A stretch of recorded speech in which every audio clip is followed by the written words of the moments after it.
but we said up to 18,000 of affordable and social homes, and that will have the biggest wave of social housing in a generation, and that's what we're determined to deliver. But we don't know yet, based on the developers' plans, what proportion of these new homes are going to be the all-important social housing and social housing for rent. Why is that?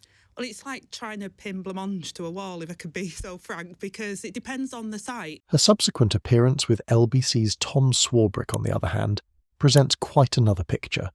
She presents a glimpse of a government official who seems unprepared to meet the great issues the country faces, stuttering, sidestepping important topics and stumbling over facts. Angela Rayner's under a bit of pressure, I think, because other things are happening, perhaps not on the front page constantly, but in a new biography of her by, former Tory peer, Lord Ashcroft. But, the source doesn't matter if the facts are borne out. Particularly with regard to affordable housing, social reforms and more general economic policy, Rayner's disorganised comments suggest a Deputy Prime Minister directing Britain towards greater uncertainty rather than forward progress. Remember to like and subscribe. Prime Minister for giving way. By my calculation, Madam Deputy Speaker, if the government is going to build 1.5 million homes over the course of this Parliament, given that we're 9 months into the first year of this Parliament, the government should have built 225,000 by now. Can she confirm how many have been built? Secretary of State. Well, Madam Deputy Speaker, I think he's just an example of what the mess the previous government left us in. House building was going backwards. The figures they promised were nowhere near. From the beginning of the interview, Tom Swarbrick challenges Rayner on the details of her £2 billion investment plan for social and affordable houses, said to produce 18,000 new properties. She cannot, however, or would not indicate how many of these homes are really set aside for vital social rent. Rather, she hides, attributing this lack of clarity on the site, the 106 notice, and negotiations with developers, never offering a specific number. The announcement of the extra, or the £2 billion down payment for 18,000 new social and affordable homes. Well, we want a high proportion of affordable and social housing and social housing for rent, because we know there is a particular need there. The rest of the interview is set by this uncertain deflection. For a strategy Rayner advocates as the biggest wave of social housing in a generation, she cannot offer real figures or ratios for social rent. A clear error for someone advocating a definitive plan. Rayner's response, dubbed as trying to pin a blancmange to a wall, is that the complexity of land valuations, different site sizes and developer talks explain why the government hasn't nailed down these vital data. Ironically, it emphasises the erratic, insubstantial quality of her explanations. Just as dubious, Tom Swarbrick points out how the Prime Minister is essentially depending on developers to provide social housing percentages prior to the government having any clear policies in place. This dynamic implies Rayner is responding to whichever ideas appear rather than spearheading policy. Well, it's like trying to pin blancmange to a wall, if I could be so frank, because it depends on the site. So some sites are bigger than others. So depending on how many units, depends on the land value as well. And obviously construction costs are construction costs, but land can be more valuable in other parts, so therefore the costs are higher. So it very much depends on the 106. She depends more on a range of disclaimers than on clarity. Her refusal to clearly state specific goals begs questions about whether this project is more focused on media headlines than on real bricks and mortar. This is from the woman who jokingly tells a story about how the Prime Minister invited her round to his number 10 flat, and when he left the room, she just opened a bottle of whiskey and helped herself. It turned out that was a precious gift from a dead friend. I mean, who does that? What kind of person just comes round to your house and just opens a bottle of whiskey and helps themselves when you're not in the room? Oh, sorry, a raging socialist. Now, of course, we've got the mistruths as well. Forget, the little things. Swarbrick then questions whether the expenditure review may undermine these ambitious housing plans, citing Rayner's expressed worries on the prospect. She insists her cabinet is completely united in developing 1.5 million homes, with each minister advocating infrastructure, environment and health links, so negating any risk of budget shortages. Still, her answer seems overly confident. But I read that you are understood to be concerned that the spending review is going to hamper plans to increase house building, including social housing, during this Parliament. Is that your view? Are you concerned? And if so, why? No, I think actually, if you look, me and Rachel was out yesterday visiting a site. Rachel, the Chancellor, understands the challenge that we face in the sector and the work we need to do. And just to say, the whole of the Cabinet are with me on this 1.5 million homes target. Set against the larger policy backdrop, this is a flimsy guarantee that rings hollow. The Labour government has already slashed welfare, pulled back foreign aid, and come under close examination over their financial arithmetic. Given other important areas have felt the fiscal axe, how can Rayner boldly claim unlimited capital for housing? To begin with, it is a pleasure to have another exchange with the Right Honourable Lady in this House, our 5th in 12 months. Any more of these and she'll be claiming it as her principal residence.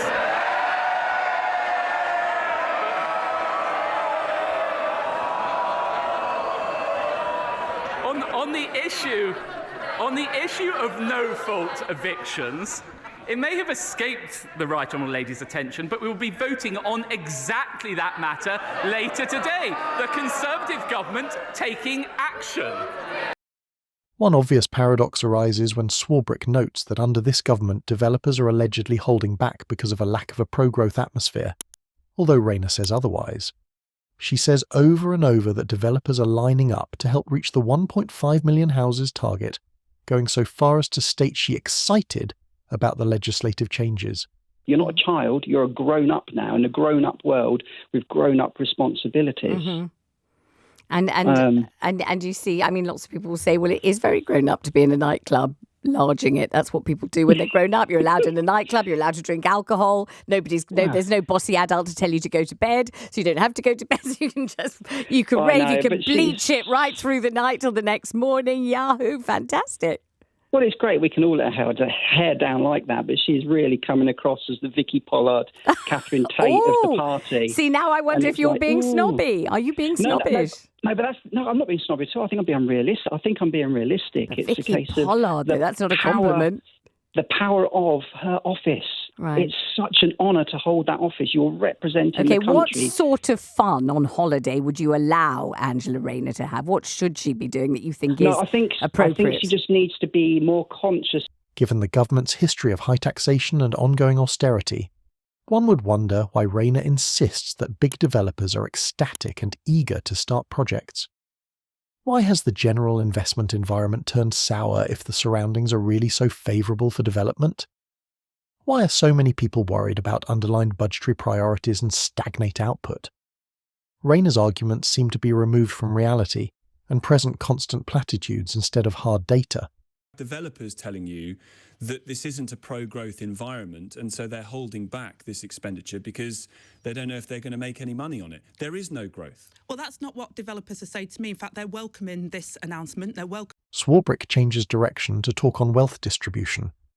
He notes that while the government is simultaneously reducing winter heating payments and disability assistance, certain housing executives and developers pay outrageous wages.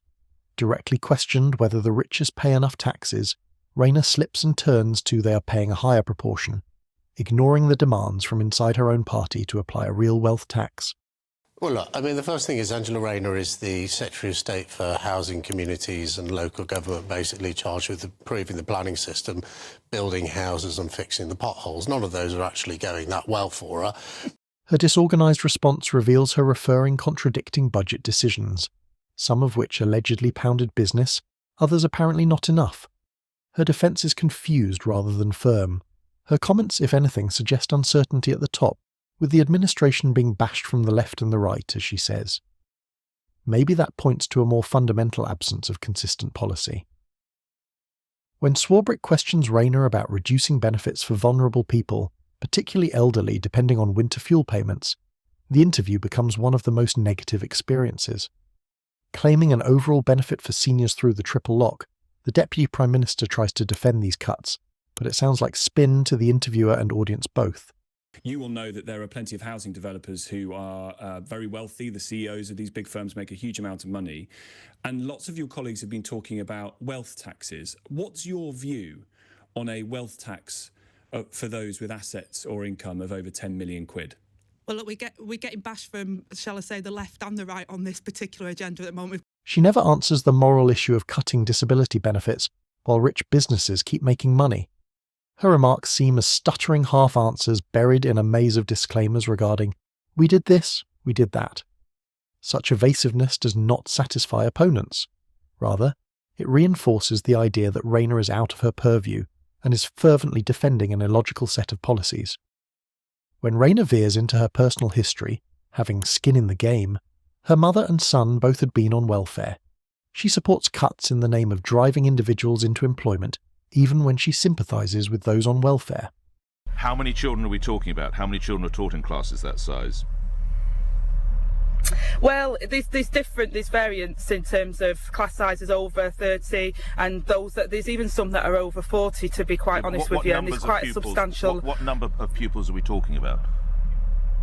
Well, there's quite a substantial amount of pupils that are... I haven't got the numbers on me at hand, Nick, but it is quite a substantial amount of children that are in class sizes that are over 30 now.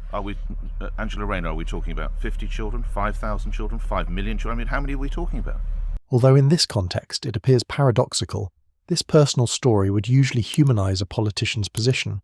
She sympathises with people in need, yet stays a part of a government deliberately cutting support.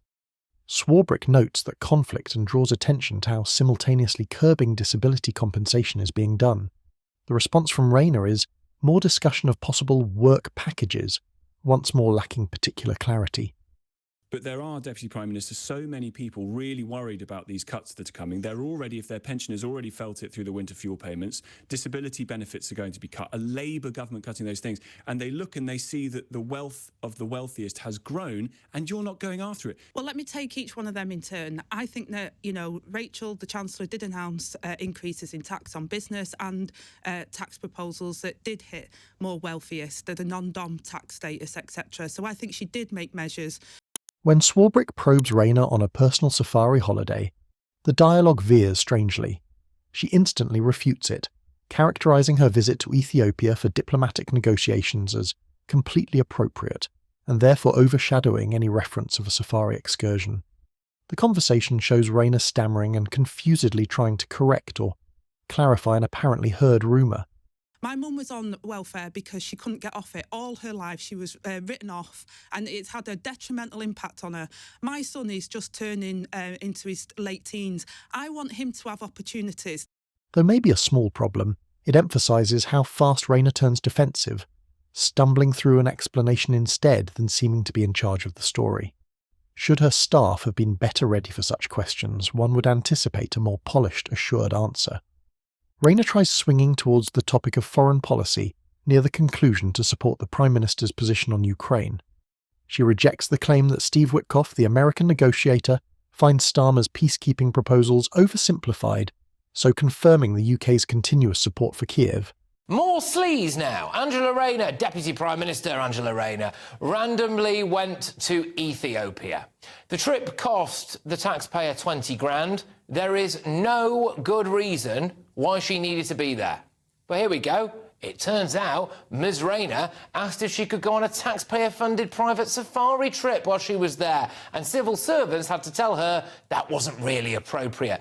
Her language, though, lacks confidence. She wanders, recalling calls made to President Zelensky and Trump by the Prime Minister, but she does not clearly state a strategy. This last comment reflects the entire interview. Rayner aims to project authority but stays evasive, unable to convince detractors that the administration is really able to live up to its granulations. The whole performance exposes a Deputy Prime Minister stressing optics over content from a position of uncertainty rather than clarity. Rayner's interview with LBC taken altogether does not radiate leadership. She tries to refute claims of penalising the vulnerable, stumbles over fundamental facts, cannot say how many new social homes will be really social, and she speaks from personal experience yet supports laws that would probably worsen inequality. She ends with phony promises about government unity, which sound untrue given the whirl of debates over social cuts and the dubious foreign policy of the Prime Minister. A really skilled Deputy Prime Minister would arrive ready with exact figures and strong arguments, observers observed. Rather, Rayner's stumbling defences, frequent disclaimers, and sudden changes in subject seem to be more about covering the gaps in Labour's housing and financial policies than about presenting a clear picture. She seems to be guiding Britain into more moral and financial complexity rather than forward progress. Angela Rayner's LBC interview highlights in the end judgment a government official, floundering in policy more than merely fumbling in speaking. Her reference to pinning a blancmange to a wall would fairly capture the government's more general attempts to fulfil promises, soft, unstable, and finally elusive. The most shocking disclosure for the British public is neither the £2,000 affordable homes claim or the numerical estimate. Many people question if the country is really sliding backward under her direction, since this Deputy Prime Minister, responsible with leading the policy of the country, sounds more perplexed, evasive, and overwhelmed than ever.